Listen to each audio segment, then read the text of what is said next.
In this video, we'll be showing you how to cancel a subscription, membership or recurring donation on your website. First, log in as an administrator.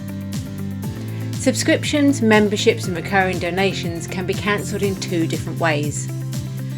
First, head to Reports, Subscriptions, and then use the search form in the Manage menu. Once you have located the required subscription, you can either select Cancel Subscription, Recurring Donation or Membership from the Manage menu, or you can select the ID and then click on the rubbish bin icon. In both instances, a modal window will appear for confirmation. Click the Cancel button to confirm. Your customers can access their own subscriptions via My Account and then Subscriptions, where they can cancel them in the same way. And that's it, you have now successfully cancelled a membership, subscription or recurring donation on your website.